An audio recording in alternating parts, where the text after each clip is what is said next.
phpblackcraft.com. My last night of childhood began with a visit home. Tagatoy's sister had given us 2 sterile eggs. Tagato gave one to my mother, brother, and sister. She insisted that I eat the other one alone. It didn't matter. There was still enough to leave everyone feeling good. Almost everyone. My mother wouldn't take any. She sat, watching everyone drifting and dreaming without her. Most of the time, she watched me. I lay against Tagatoy's long, velvet underside, sipping from my egg now and then, wondering why my mother denied herself such a harmless pleasure. Less of her hair would be gray if she indulged now and then. The eggs prolonged life, prolonged vigor. My father, who had never refused one in his life, had lived more than twice as long as he should have, and towards the end of his life, when he should have been slowing down, he had married my mother and fathered 4 children. But my mother seemed content to age before she had to. I saw her turn away as several of Tagatoy's limbs secured me closer. Tagatoy liked our body heat and took advantage of it whenever she could. When I was little and at home more, my mother used to try to tell me how to behave with Tagatoy, how to be respectful and always obedient because Tagatoy was the Talik government official in charge of the preserve, and thus the most important of her kind to deal directly with Terrans. It was an honor, my mother said, that such a person had chosen to come into the family. My mother was at her most formal and severe when she was lying. I can remember plenty of lazy Sunday mornings wrapped in the many legs of my maternal insectoid caregiver, Kadugi. Oh, Kadugi. Those were the days. Where do I get my hands on these eggs? That's what I want to know. They get you high and they make you younger? I know. It's like some kind of bizarro meth or something like that. It's beautiful. What is that? All that nonsense we just heard? That was the introduction to Bloodchild, a short story by author Octavia E. Butler, a strange, weird science fiction story that Lovecraft couldn't and maybe wouldn't have read because it was produced long after his death. I think this story would have freaked Lovecraft out a bit, but I think he also would have loved it. Yeah. Or aspects of it, at least. Of course, the Lovecraft that could have read this story, you're right, would have to be an alternate history Lovecraft, since the author, as we know him, died in the 30s. This story was published in Isaac Asimov's science fiction magazine in 1984. So this is a 94-year-old alternate reality Lovecraft that reads it. And this Lovecraft has long since discarded his racist views. He grew out of that. And your average person really only knows him from Hollywood Squares. But he is a big fan of Octavia Butler, the 94-year-old alternate reality. Word on the street is that it is Black History Month. Yes. And all month we will be covering Black authors who dip into the world of horror, science fiction, or the weird. And I'm so glad we're doing it because this story is awesome, and I'm so glad it got recommended to us. Yeah. We've also got a fantastic reader this week, Andrew Weary, who is making his debut on the show, and we gave him a doozy because there's some weird sci-fi gobbledygook language. But we also have a sponsor this month, the book Pulp Sonnets. This is the exact kind of thing the Big Sonnet is always trying to keep people from hearing about.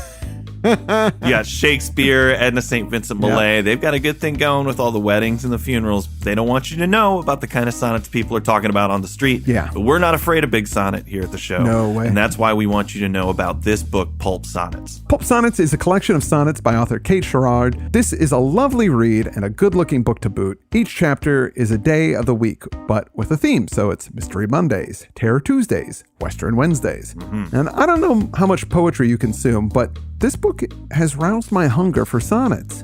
And Lovecraft himself, he was a poet and a lover of poetry, so it seems quite apropos. Let's give folks a sample. This is called Message in the Bones. Down in the deepest depths where sight was not, though eyes might be as vast as car hoods, dwelt a lonely being, far from where the hot and sulphurous water rose. She barely felt the cold primordial, her senses tuned to other stimuli, that she might reach and grab and then dismember her strange food, then make of it her art, that she might teach her unborn spawn her ways of living, for she knew that she was soon to perish. Years became millennia, as ever more of her descendants conquered over beers. One day young Noah Prentice saw and knew exactly what she needed him to do. That's actually got some imagery that's related to today's story. Yes, it does. And it's a very creepy sounding sonnet. And that was Rachel Lackey reading that. That was my lovely wife, Rachel, popping that bad boy out. Think she could do another one? I think so, yeah. This one's called Bro's Time of the Month. It has a kind of special significance to us, well, to you. Chad, bitten on the shoulder at age 10, did not begin to howl till puberty o'ertook him. We first saw the problem when he yanked the fillings from his teeth. I'm free. Each full moon thenceforth brought us terror and a lot of naked Chad tales to be told at parties. Every escapade we planned risked ruin due to his condition. Old, it got plumb ancient. Then things just got worse. Some player shot him full of silver, dead, but that freed none of us from his damned curse. A werewolf buddy's bad enough, but dread, more so, the ghost that monthly grows ghost hair and fangs and scares off ladies with his stare. Ghost werewolf! Your dreams have come true, Chad. Yes, I love it. That is both beautiful and powerful. And I think that sonnet actually raises a little awareness. Something people might not know. There are a lot more werewolf ghosts than there are werewolves. Oh, true. But, people can't see them, so it's just out of sight, out of mind. That is true. That's really tragic. I'm really glad that Kate wrote that sonnet. I just watched that movie Hidden Figures, which is good. It's about Katherine G. Johnson, Dorothy Vaughan, and Mary Jackson, who were black women. Oh, right, yeah. Who worked at NASA and were crucial to getting John Glenn into space. Right. I really recommend people seeing it. I do wish they had covered some of the other hidden figures of that era, namely all the werewolf ghosts who helped us get to the moon. I mean, when you think about it, who wants to get to the moon more than a werewolf? True. Who understands flight better than a ghost? Wow. Just follow the money. That's all I'm saying. It's all in there. Yeah, it's right there. Follow the money. But for more of those wonderful sonnets, I mean, it's a whole book chock full of them. Pick up Pulp Sonnets by Kate Sherrod. We'll put all the links up on our show notes. Get the paperback, get the ebook. It supports great writing. It supports this show. It's a nice kick in the pants to Big Sonnet. Yeah. Pulp Sonnets by Kate Sherrod. Screw you, Big Sonnet. Now, before we get into the story, I want to talk a little bit about the author, Octavia Butler. We do have a lot of story to cover here today, so we'll keep this somewhat brief. What do we know about Octavia? Well, she's, first of all, the most modern author I think we've covered on the show. She was born in 1947 in Pasadena, California. She won multiple awards for her work as a science fiction writer. This story alone, Bloodchild, was the winner of the 1984 Nebula Award for Best Novelette, 85 Hugo Award for Best Novelette, winner of the 85 Locus Award for Best Novelette, and the 85 Science Fiction Chronicle Award for Best Novelette. Yes, that's right. In 1995, she became the first science fiction writer to receive the MacArthur Fellowship, nicknamed the Genius Grant. So that's pretty incredible. Oh. But of course, in childhood, things weren't so rosy. She was the only daughter of a housemaid and a shoeshine man there in Pasadena. Her father died when she was 7, and her grandmother stepped in to help raise her. It was a very strict Baptist environment that she grew up in. Mm-hmm. She was terribly shy when she was young, and she had issues with mild dyslexia. And so she spent a lot of her time away from other kids in the Pasadena Public Library, getting really excited about reading. She quickly found a love for science fiction and asked for her first typewriter when she was 10. She could start writing. In her bio, it says she became unsure of herself for the first time at the age of 13 when her well-intentioned Aunt Hazel conveyed the realities of segregation in 5 words. Honey, Negroes can't be writers. People were telling her she couldn't do it. Nevertheless, she persevered in her desire to publish a story. She even asked her junior high school science teacher to type the first manuscript she submitted to a science fiction magazine. She just kept going. Hell yeah. I found this interesting. At 12, she was watching the televised version of the film Devil Girl from Mars, and she was convinced that she could write a better story than that movie. Yes, she was right. She was right. She drafted what would later become the basis for her Patternist novels, which are very famous. She attended Pasadena City College by night, won a college-wide short story contest. From Wikipedia, it says she also got the germ of an idea for what would become her best-selling novel, Kindred, when a young African-American classmate involved in the Black Power movement loudly criticized previous generations of African-Americans for being subservient to whites. As she explained in later interviews, the young man's remarks instigated her to respond with a story that would give historical context to that shameful subservience, so that it could be understood as silent but courageous survival. I think that idea links directly to the story that we're covering today. Yeah. So just to quickly finish off the bio, she continued to work and be involved in workshops. She got the attention of Harlan Ellison, who mentored her, as well as a few other folks. She broke through with a series of science fiction novels in the 70s and worked all the way through the 2000s. She is no hidden figure. She is one of the most respected and best-selling science fiction authors out there. Yep. Unfortunately, she passed away in 2006 at the age of 58. There's a lot more we could say about her, but hopefully we'll have some time at the end of the episode. Let's just get into the story. All right. The story starts off with a family on an alien world. Our narrator is a young man or boy, not really exactly sure how old he is, called Gan. He lives with his mother and a few brothers and sisters. His father passed away when he was young. He also lives with an insectoid alien called Tagatoi. She belongs to this race called the Tlick. She doesn't live with them as much as she visits a lot. You know, she's got a house somewhere else, but she comes there and hangs out with the family all the time. Tagatoi is a politician in charge of the Preserve, which is where all the humans, or Terrans as they call them, live. Right. And at first I didn't realize this isn't Earth. Yeah. I thought that this was Earth and we'd been invaded, but later you find out that this is a colony that's fled Earth. She shows up and gives them unfertilized Tlick eggs, which they drink up and then they get high on. And the eggs also have the added benefit, like you said in the beginning, of keeping you young and doubling the human lifespan. It's pretty clear without having to overtly say it that this is an occupied people. They are not free, and the eggs are their soma. Right. You know, it's there to kind of keep them fuzzy and docile. Gan's mom says it's an honor to be part of Tagatoi's family, but Gan knows that his mother is lying.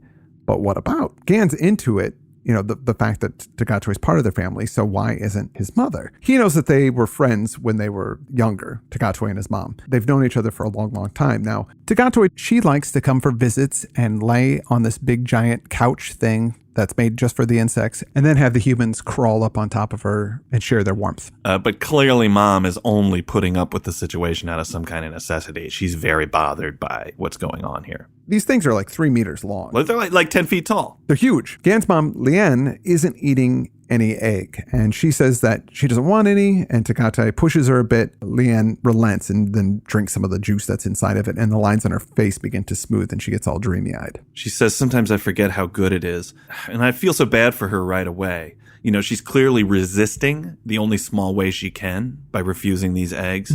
Even that is so difficult because they do provide relief. So Tagatoi asks why Liane is in such a hurry to be old. And I'm thinking because she wants to die to escape this freak show. Yes, I know. And there's also this controlling aspect to that, right? Where it's like, hey, baby, I give you everything you need and you won't get pretty for me? Yep. That's really how it feels. We find out that the Tlick outside the preserve want more access to humans, either by courting them or paying them, some way that they can be able to get to them. For what purpose, we don't quite understand yet, but we'll find out soon enough.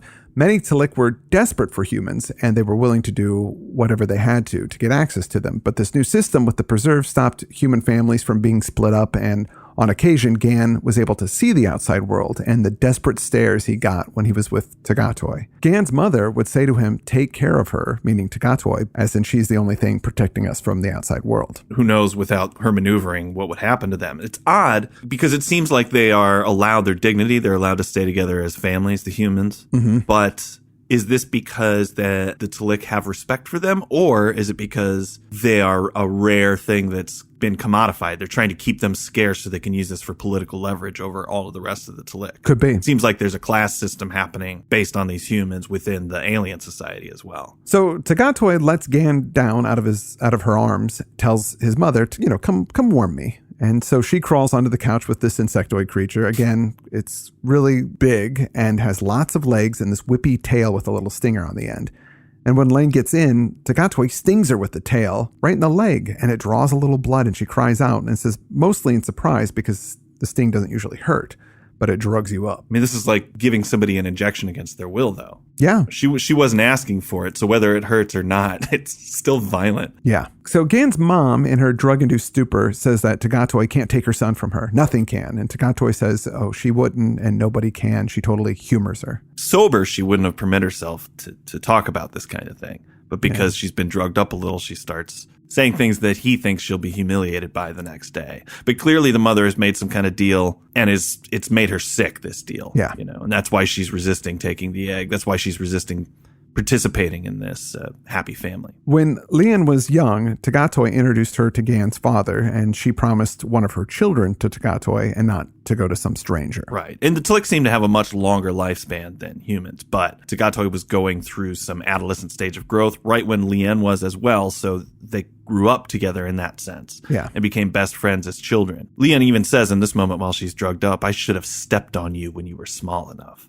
Although I don't think Tagatoy was ever small enough for her to do that. Yeah. Clearly, she's drunk enough on the egg stuff to be honest about how she feels. Right. It also seems like the marriage to this man was somewhat arranged as well. Yeah. He was a lot older than her by virtue of the drinking the eggs. Yeah. And even though she was, through her son's perception, happy with the marriage, it was the insect that introduced them, you know. Right. There's a price for living in this preserve, which we learn is that you have to give up one of your children for the ability to live here. But they don't. But for what, we're not sure exactly. She was going to use Gan's older brother, but Tagatoy thought it would be better if she was around the whole time from birth. So when Gan was born, Tagatoy was holding him minutes after he was born. He doesn't know a life without her. They're very close. This insectoid lady. And his sister loves Tagatoy as well. She actually wishes that she had been the one chosen, not her brother. Mm-hmm. That older brother, he seems pretty angry toward the Talik.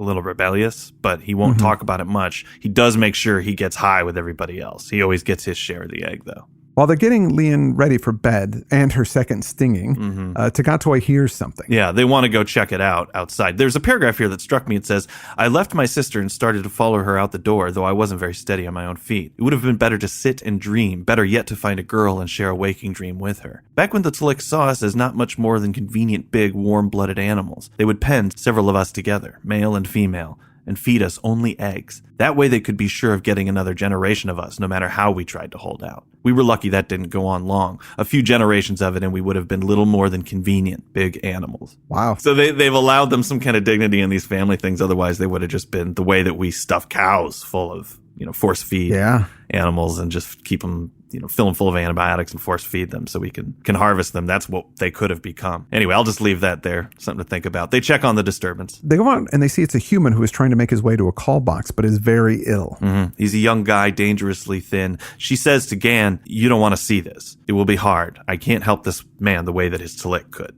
So Tagatoy wants to send Gan to go get help, but he insists on helping her, so they send his brother. Yeah, the brother is stronger and probably could have helped out better here holding this man down, but Tagatoy relents, lets Gan stay. She tells the brother to go get the Talik that this guy's companioned with. I don't know what you would call it. Yeah, sure. The man's name is Brian Lomas. They bring this man into the house, and Tagatoy tells Gan to go out and kill a large animal for the farm and bring it in. Yeah, Tagatoy's getting him all stripped down, ready for some kind of surgery or something, and says, you got to go kill one of the livestock, which he's never done before. So Gan goes into the kitchen and gets a gun that his father had hidden. Now, guns are illegal on the preserve, but they have a few hiding around the house. And there are some hints that human and Talik relations weren't so friendly in the old days. And when he gets the gun, it's with some trepidation, but he does it, and he goes and kills the caged animal with it, which is called an octi, and then he brings it into the house. And this octi is a big breeding male, so his mother's not going to be happy about it, but it's the right size for whatever it is they're doing here. He lays the animal to the side, and he actually offers a knife to Tagatoy, but the insect lady has got her own way of doing things. It says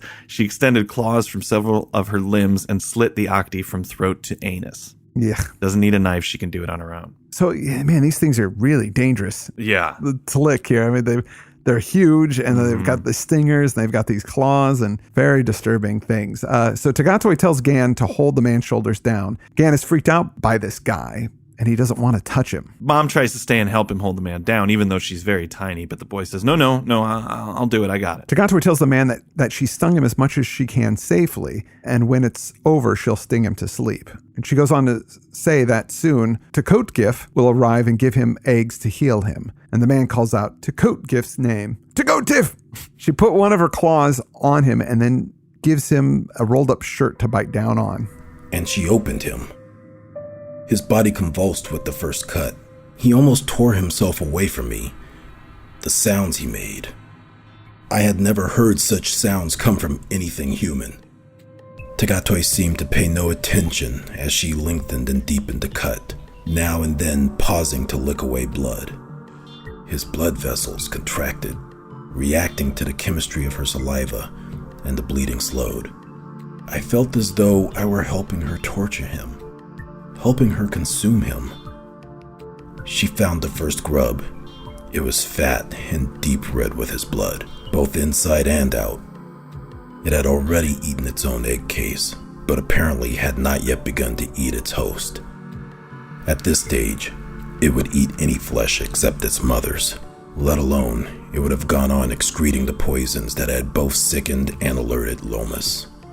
Eventually, it would have begun to eat, by the time it ate its way out of Loma's flesh, Loma's would be dead or dying, and unable to take revenge on the thing that was killing him.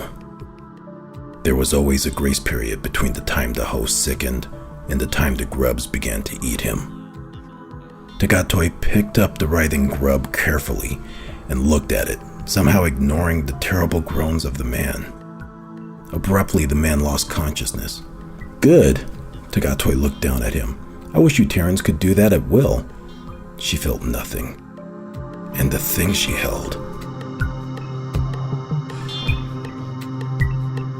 Ugh, yeah, it's pretty nasty stuff there. So Tagatoi starts pulling out these grub-like worms, 15 centimeters long, and she puts them in the carcass of the dead animal. This is essentially a C-section that she's performing, and these are young Tlick maggots. She pulls out a few of them. She says, one more, I think, perhaps two, a good family. In a host animal these days, we would be happy to find one or two alive. She glanced at me. Go outside, Gan, and empty your stomach. Go now while this man is unconscious. So Gan goes outside and throws up because this is freaking disturbing to watch, and he's never seen anything like it. Right, and now we're starting to realize that this is going to happen to him as well. Yep. There's something about humans that make them such excellent host animals. It's almost a talent that we biologically have. Yeah. It's much better to use us than, a cattle or anything like that. It says here, as Gan thinks about it, I had been told all my life that this was a good and necessary thing Tlick and Terran did together, a kind of birth. I had believed it until now. I knew birth was painful and bloody no matter what, but this was something else, something worse. And I wasn't ready to see it. Maybe I never would be. Yet I couldn't not see it. This is going to cause a big change in how he perceives the world. So when he's out there, Takot Gif shows up, and he tells her that she had 7 babies, and one of them is a male, which is kind of rare, I guess, with their species. And she asks about Lomas, the man, and Gan says that he's alive. So she seems concerned about him. I don't know if it's any kind of emotional concern or just out of necessity. He's her breeding apparatus. That's what's really good about this story is it's sort of ambiguous. You're not sure if these things are really manipulative or if they actually have feelings for the humans. Absolutely. His brother comes up to him and says, you found out more than you wanted to know, huh? And Gan gives him the sturdy look. And he says, don't give me one of her looks. You're not her. You're just her property. Gan realizes that he even mimics the expressions of Tagatoi, and he loves her, but his brother, who used to feel the same way, went through some kind of change in attitude toward Tagatoi around adolescence. And then Gan says, hey, look, Lomas called out for her, for his partner, Takot Gif, as it was happening. And his brother says, well, she'd be the last person I'd call. She was the one that did that to me. Yeah. And his brother tells Gan that what he just saw was nothing. He saw them eat a man once. Mm-hmm. There was no animals around and the grubs were hungry, so he begged the Tlick to kill him, and it eventually did, and let the grubs eat his body. Yeah, the host said, please kill me because it was so terrible. And that seems like that's naturally what the maggots would do, Right. But they remove them and they place them in another animal in order to preserve the human so that they can give them more babies. Yeah. Normally that's how it would work. And seeing this young feast on a person, it prompted his older brother to run away. Yeah. He tried to leave the preserve, but of course he realized how silly that is because they're basically in a prison there. Yeah. So the older brother has become he has a very keen understanding of what their situation actually is. Gan says that his brother shouldn't worry about it because Tagantoi's never going to take him to lay her eggs. And then he says, well, if something happens to you, she probably will. Mm-hmm. It's somewhere it says in the story the brother was protective of him in such a way that Gan actually kind of resented it because he realized that protection is really insurance. He knows that his brother knows that as long as he's alive, he'll never get bred with, and also the family will be kept alive. But he also knows that what his value is as a backup breeder. He's keenly aware of it. So Gan disagrees and says that she would take his sister because she loves Tagatoi and would be willing to do it totally. Mm-hmm. But they don't usually take women because women are needed to have human children. Right. Sometimes they do since women know what it's like to bear children. Mm-hmm. His brother asks if she's done it to him yet, as if she's impregnated Gan. He says you're the right age for implantation. And then that just for some reason sets Gan off and he slugs his brother. But his brother's bigger than him and he just totally kicks his ass and then he runs off. Right. But now that he's seen childbirth, he's questioning whether that's something he wants to do. It says that his own father went through it 3 different times, but it was something that they never ever talked about. So Gan goes into the house and gets the gun and waits in the kitchen. Mm-hmm. Great writing there. It says it needed cleaning, oiling. All I did was load it. So Tagatoi comes in and sees him there. Yeah. Now, this scene is very tense. She tries to console him a bit. she's sorry that he had to see what he had to see. I'm not sure if that's because of his emotional reaction to it and she's concerned about his well-being, or if it's because, she doesn't want him to be panicked about it because this is going to happen to him. Right. She assures him the man's going to live, and they have this conversation. The boy says, I wonder if he would do it again. She says no one would ask him to do that again. I looked into the yellow eyes, wondering how much I saw and understood there and how much I only imagined. No one ever asks us, I said. You never asked me. She moved her head slightly. What's the matter with your face? I loved this because even though the insects, they're very in tune with the humans, there are still things about us that are undoubtedly inscrutable to them. Right. I don't think they would probably understand facial expressions very well. But it also tells us that he's never expressed doubt before. This look that he's giving her is completely alien to her. So she asks him if he is going to shoot her, and then he doesn't answer. He just asks another question and asks her, what does Terran blood taste like? And of course, she doesn't respond to that. She just stares at him. And then he says, what are we to you? And she goes, you know me like no other does. You must decide. And then he points the gun up under his chin. Right. He says, I don't want to be a host animal, not even yours. And she says, you aren't animals to us. The animals we once used began killing most of our eggs after implantation long before your ancestors arrived.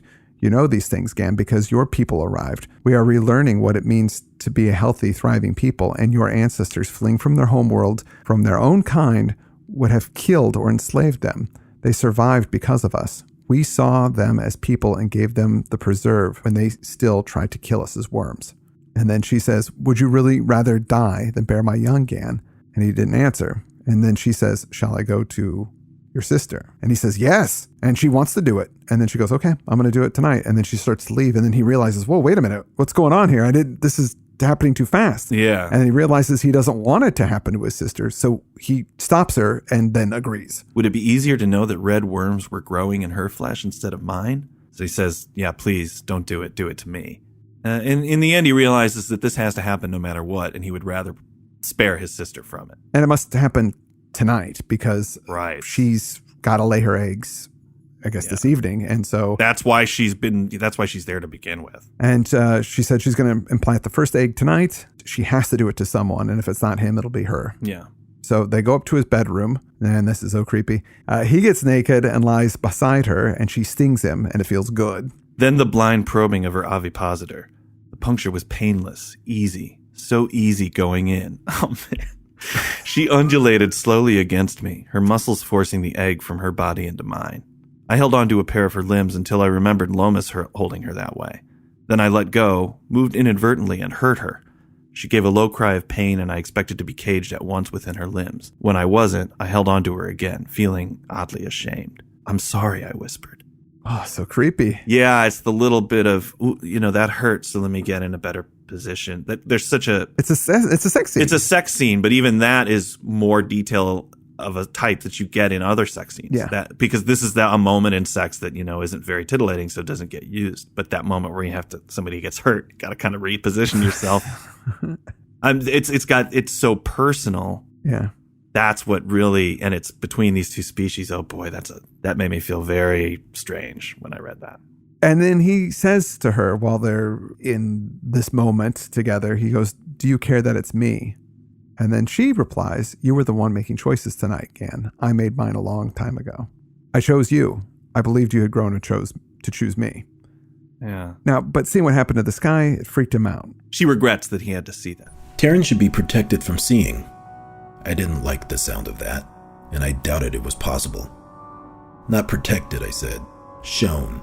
Shown when we're young kids, and shown more than once. She looked down at me. It's a private thing. It has always been a private thing. You won't see it again, she said. I don't want you thinking any more about shooting me. The small amount of fluid that came into me with her egg relaxed me as completely as a sterile egg would have, so that I could remember the rifle in my hand and my feelings of fear and revulsion, anger and despair. I could remember the feelings without reviving them. I could talk about them. I wouldn't have shot you, I said. Not you. She had been taken from my father's flesh when he was my age. You could have, she insisted. Not you. She stood between us and her own people, protecting, interweaving. Would you have destroyed yourself? I moved carefully, uncomfortably. I could have done that. I nearly did. You will live now. Yes. Take care of her, my mother used to say. Yes. I'm healthy and young, she said. I won't leave you like Lomas was left alone. I'll take care of you. And that's the end of the story. That's the end, man. It's kind of odd, too, how you learned that she was actually taken from his father. Yeah, so she's sort of like a sister to him? Kind of, yeah. But not really. It's really weird. Whew, boy. It's really complex. There's so much going on. And of course, there's the judging of a culture that is not ours. What do you mean by that? Well, I mean, it's, I'm judging it by our standards, obviously. Of course, but right. This is something that maybe this is the best arrangement that they can have. Yeah, well, so that's the interesting thing about this. Now, I think with Black authors, particularly a Black female author, people are going to be looking for authorial intent a lot more than they would from a white male author. Oh, right, yeah. If somebody else had written this, we probably wouldn't even be talking. Maybe, we'd bring a little of biography in there, but for the most part, we'd just be more interested in the story. Sure. But people will say, because she's Black, that this is actually a story about slavery, or perhaps go a little further and say this is about women's rights. Right. I think obviously those elements are in there. I mean, the way that the population is being penned in and controlled. Sure. But that's not necessarily how she saw it, right? No. She said that her initial reason for writing the story was to kind of write out her fear of her body being invaded by parasitic insects, specifically the botfly. Those things are so nasty. I just watched this documentary about rats, and the worst thing about rats are the parasites that they carry. Right. But they show them pulling a botfly. I just wish I could have unseen that. I feel like the kid in this story. I don't ever want to see that. Oh, boy. So she also said that she wanted to write about a human male becoming pregnant, the risks to their body, as well as it would, having, when a woman becomes pregnant and gives birth, there's risks involved to her body. Yeah. And of course, it changes you. Once you have a child, your body is going to be different. And that's a cost to producing life. Absolutely. That men don't have to pay. No, they like to, they like to make rules about it, even though, I wonder if any one of them confronted with an episiotomy might change their ideas about what they think women should or shouldn't do. But that's veering off into politics. But definitely, so this story, I love that aspect of it. How would men react if they were the ones that had to become pregnant and had to go through the physical changes and the scary aspects of it? And she also says that, lastly, that she wanted to write a story about, quote, paying the rent, which is kind of what you were saying earlier. This realistic depiction of a human immigration into space would not just repeat colonial tropes of the traditional science fiction, but rather require some quid pro quo or accommodation on the part of humanity. Right. So it's not necessarily that we're going to have a dominant race that immediately enslaves everybody. Yeah. But there's going to be some kind of sharing of resources. There's two interesting things there. The first is, and this ties into what she had said, or that the basis of her novel Kindred, which is this idea that people that were subjugated, you can't look down on them and say, why did you allow this to happen to yourselves? There's a heroism in the things that you need to do to survive. We actually see this is a more common thing in pop culture right now. If you look at a show like The Walking Dead, the people in there do terrible things that you would morally not accept from anybody. But because of the context of the situation they're in, you actually say, hey, that's actually a heroic thing to go against, to give up your children, or to just so that the whole of the family can survive. Yeah. That's really having to dig down deep and do something that under normal circumstances you would do. But in a sublimating your own basic human rights becomes a heroic action. Right. This story's taking that on as well. But also this idea of symbiotic relationships, that you can't get anything without something else.